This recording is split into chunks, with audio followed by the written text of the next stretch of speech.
virtual production and AI presence is definitely growing here, right? Yeah, and I think because, again, it's that not dark art, but it's that it sounds like the cool technology that everybody wants to know, but they don't know how to use it. Yeah. And it's helping be the abstraction layer to production teams of like, what is the technology? What can be done? How can you realistically put that into your workflow without breaking everything? Because everybody's, especially in production, they're trying to do things quickly, do things at scale, do things cost effective. So then now, why would we bring in a new tool and change up our whole workflow, do the training? What if it breaks? Well, we've got SLAs to deal with. So it's that education piece. And I think a lot of people come here to get that education piece and see it working in action. So do you think, what are you seeing a mix of though? Do you think that's coming from executive level where they're looking at kind of the cost efficiencies, the optimization, the scalability? Or are you seeing more kind of like the operational layers, the creatives, people who are trying to actually, fix the fundamental practicalities of day to day? I think the buzz around it and we should look at this is coming from the exec. I think because they have budgets and constraints. Or they don't have budget. And lots of constraints. But it's still that they're the key decision makers. They have KPIs to meet. They're thinking on the bigger picture. So they're thinking at scale. Your local teams are not thinking as much. Who do you think they're sending here though? Do you think that the executives and the day-to-day creatives are in the same conversation around change and transformation and innovation? I think your technology people are. Yeah. And I think the execs are, I think the decision makers are, I think the technology people are. The operators and the end users, probably not. Yeah. Because the tech people want to know what's out there. They want to do their R&D. And then, as I said, the key stakeholders, they want to look at how they can hit their KPIs and improve workflows and innovate. And then you've got the end users that see everybody going to these events, coming back going, look at this cool technology, but then going, but how does that work in our world? And actually either feel threatened. So designers with, obviously, a fear of being replaced. Yeah, and actually it's, especially these AI tools that can remove the boring tasks and the churn. So if you think junior designers, they're having to do a lot of headshots. If you're using AI to then take that work away, then they're like, well, what is my job? But actually, you know what? Now your junior designers have more room to be creative, learn from the real creatives, and not actually get frustrated that they're just sat cutting out headshots. So I think do you think they overlook, if you think we've both worked for a large sports broadcaster, we understand that there's only so many resources and there's a finite budget. Yeah. And that sometimes decisions have to be made around where that budget is allocated. And that means that, content that has had a significant amount of money spent on it ends up being left without any editorial being added to it. There's no additional production value. It's either passed through or completely left on the floor.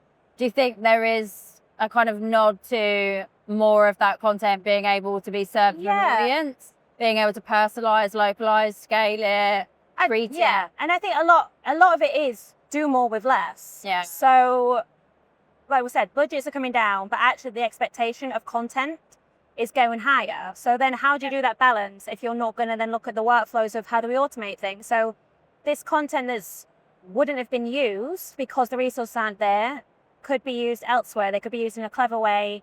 They could be automated. They could be used in marketing. Yeah. And again, without those automated workflows for the lower tiers where you don't need that whole team around, and you could use the automated workflows and those softwares to actually work cleverly, could really then push that churn.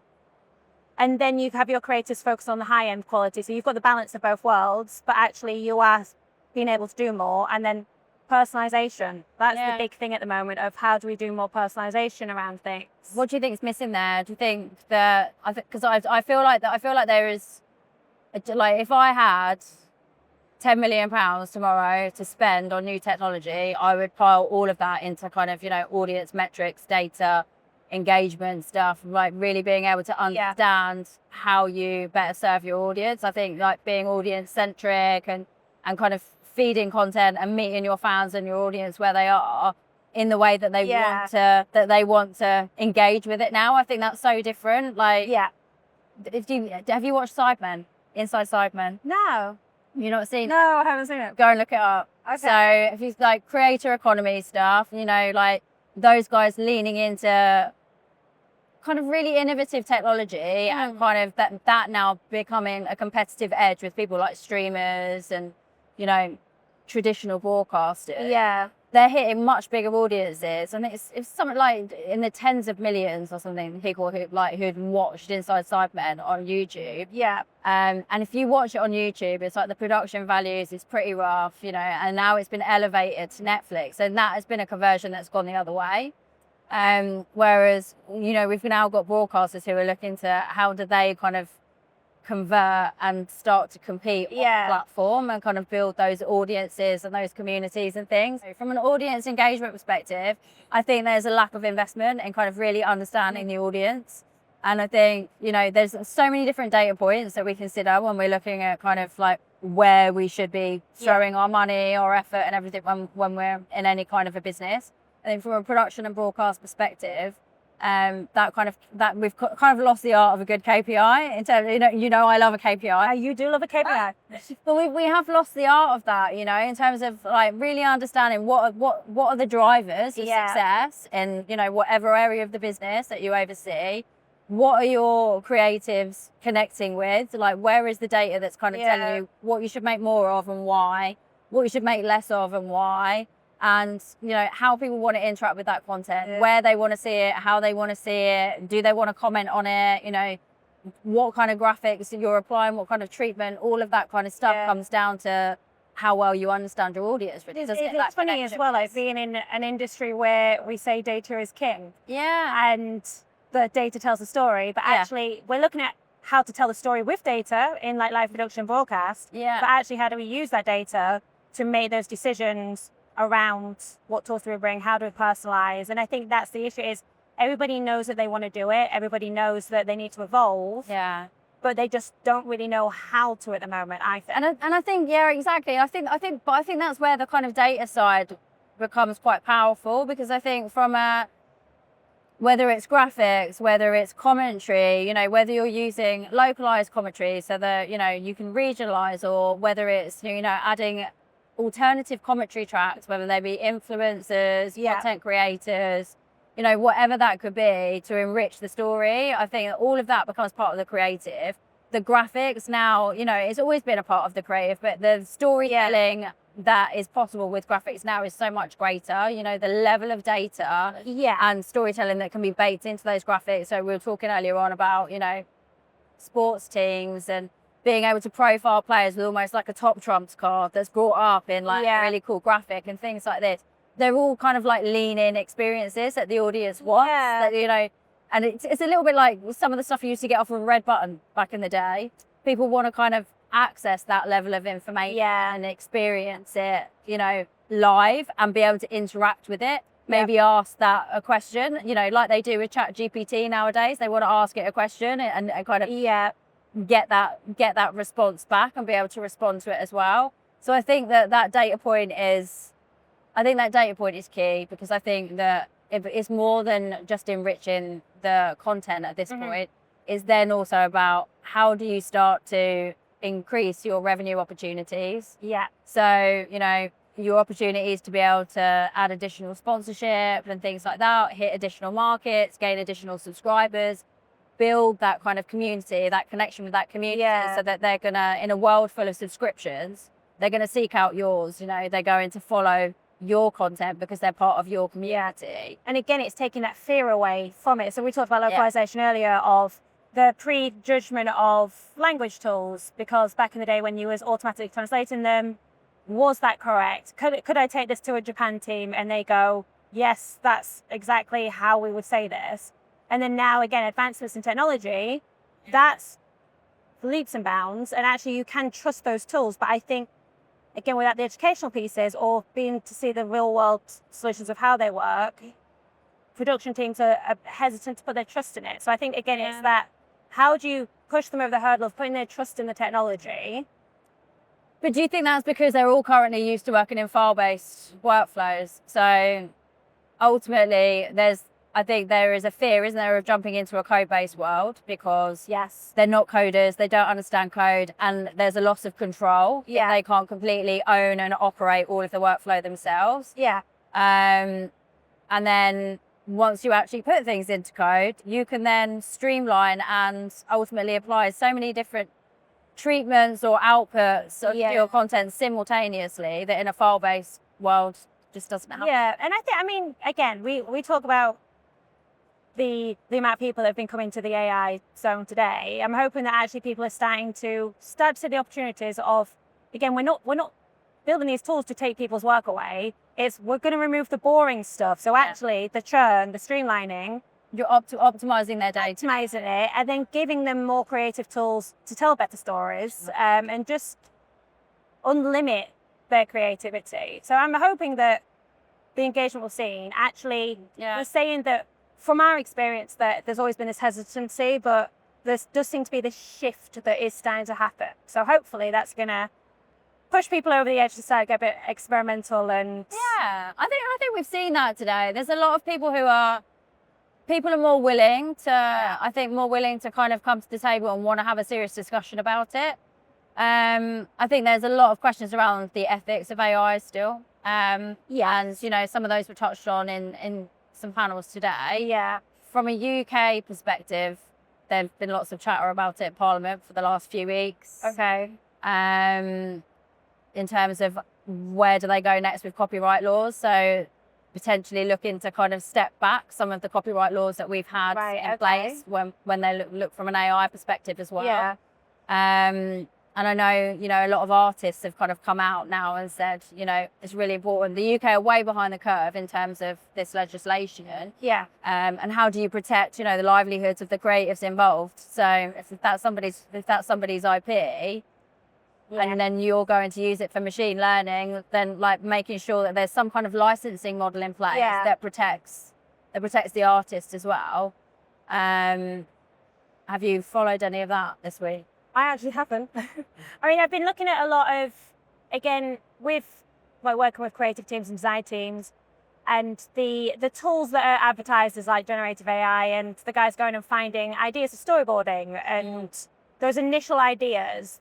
That's where they really get excited by using AI of like, oh, we can quickly storyboard. But again, is that exactly the ethics of it, of how can we trust what is coming through? How do we keep brand integrity? How do we keep it like that is our work and again protected? And there are softwares that they are starting to talk about brand integrity and actually like how they're training their models to be safe.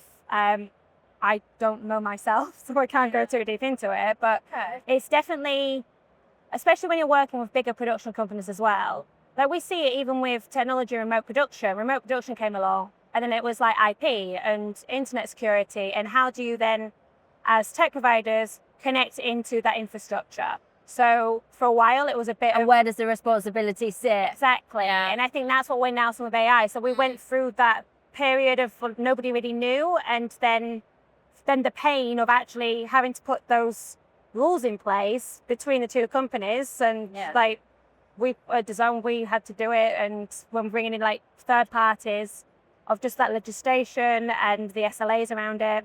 So I think, and now that's standard. And I think that's now what's going to be next with AI of it is a tool, it is going to be used, it's not going anywhere. So actually, how do you then put in those rules to use it safely and in the best way that benefits the company rather than be scared of it? So as somebody who's come through the graphics side of the world particularly, and you've worked as an operator, you've led the operators, you've been responsible for the strategy, what do you see as the biggest challenges for a change transformation as we adopt AI to be a servant of the creatives, actually, rather than something that replaces them? You know, I think that's the key thing as well, isn't it? I think creative teams see it sometimes as an obstacle rather than a tool that they can use. So it's when I've questioned as if could we do this with AI or like an automated workflow, I'll get yes, but it never quite works and we sort of do something anyway.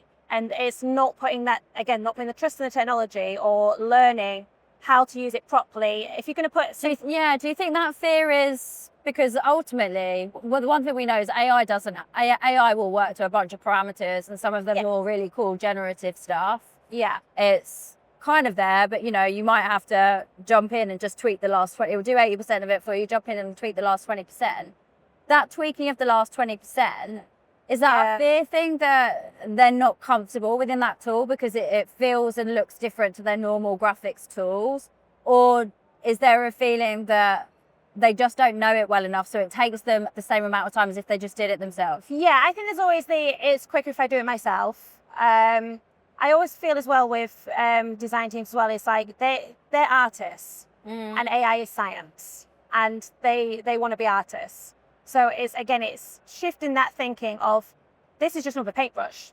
So it's actually helping you generate new ideas. It's helping you storyboard quicker to actually put that in front of somebody and then do the creative flow a bit more and have those opinions and actually like visualize quicker and get that buy-in from the teams rather than the back and forth and it's not quite right. Yeah.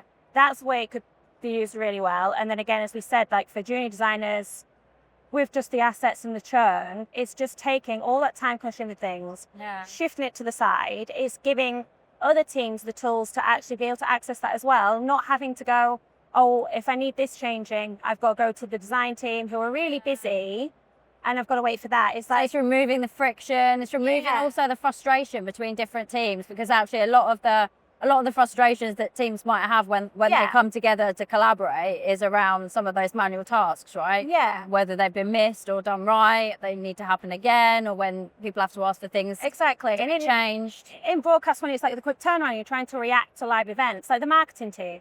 If they can have access to the same tools quickly, then they can just use that. And again, it's that churn and that more content without having to have all these stopgaps that they've got to go back and they've got to go, actually, maybe can we just tweak this? Or do we need to render this out again or change this graphic? It's the tools are there, it's spin out for you. So how do we give the operators peace of mind, with particularly focused on Optikka as a product, that the whole premise is around empowering creatives and AI being a servant to them? Being something that, enables them to do more and not something that is there to just cut costs. And, they will always be, I think AI and cost efficient tools have been given a bad name. So there will always be places where they only want to go as far as making a cost saving and that they believe that the automation will be end to end. Having put a lot of these technologies in place myself at various places, I've never seen that be the case. The operating model always evolves. It doesn't disappear. So what kind of reassurances can we give operators so that they don't feel frightened by the fact that it doesn't have to be an operator who makes a slight change before a game because there's been a kit change? It could be a producer who's sat there, who's able to just call up the right template from their Optikka tool set that would then output that graphic for them. I think again it's the educational piece, and it's all, as we touched on, they're not seeing the technology, they're hearing about it, but they're not seeing it in action. So it's having either demos or getting them in front of these softwares, seeing real world use cases of like, well, actually this company's use it this way. Like they're going to think visually, they're going to think in real world scenarios of like, this is all great, but how do I use it? So it's educating them of, these are your pain points and showing them that you understand their pain points, and then getting them in front of the software and letting them experiment. Sometimes letting them break it. I wonder if it's more exposure to the overall pipeline of the business as well, in terms of understanding, because there's the whole kind of how do you create efficiencies in terms of time, resource, cost, but that's not about how do you then remove those from the business. That's about how do you stop wasting that time. How do you then, and then once you've taken care of that as a problem, it's then, right, this now opens the door to things that we didn't have the time, resource and budget to do. So these are now new opportunities. And then the whole kind of like, what does this mean from a, revenue monetization and audience perspective as well? So I wonder if it's that they just don't have oversight of the pipeline to see that there would be work probably there that would utilize them better. And so they just think, this work would go, and then that work is my whole job. Yeah, but I do think there's an element as well of like, this is art and creative, that they don't want to know that side of things. So I think you do have that barrier as well. So again, it's using the language, and again, so it's your paintbrush. This is what it can do to help you be more creative. Look at all this cool stuff that's coming. Like, dream big. What's the blue sky? What do you want to do? And then what is holding you back? Like, why are you not getting the buy-in to? Why are you not getting enough time to just create? Because your managers are saying, well, no, actually, with this time, we need to churn out all of this. Creating's great, R&D is great, but time is money. So actually, we need you focused on this. Yeah. It's the time-saving thing, definitely, but it's shifting it into them seeing the benefits in their own workflows, the day-to-day, because I think there's the misconception that the execs don't see the people on the ground and understand that side of things. So there's always that disconnect between the two. Yeah. So it's a communication thing, really, isn't it, as well? Yeah. Two-way communication. Yeah. Which is obviously key in any change transformation as well. Mm-hmm. And I think I understand that people like what you're saying is, you know, people really personalize that change. What does it mean for me? What does it mean for my day-to-day? That will even change, you know, their work-life balance, their life at home, like how they interact with their colleagues. All of that is a huge change that has to be factored into the wider process as well. Yeah, and I mean, once they get over that fear, I mean, we've seen it of simple things back in the day of moving graphic stations into the cloud and using cloud file sharing. Yeah. Like the pain we had of trying to get them to not think locally, and actually if you have this in the cloud, you can work from home and you can collaborate. And then once they saw the benefits, it was their idea. Yeah. So, and that's also a really good way to do it. It's a really way to do it. Oh, thanks, Niki. That's all right.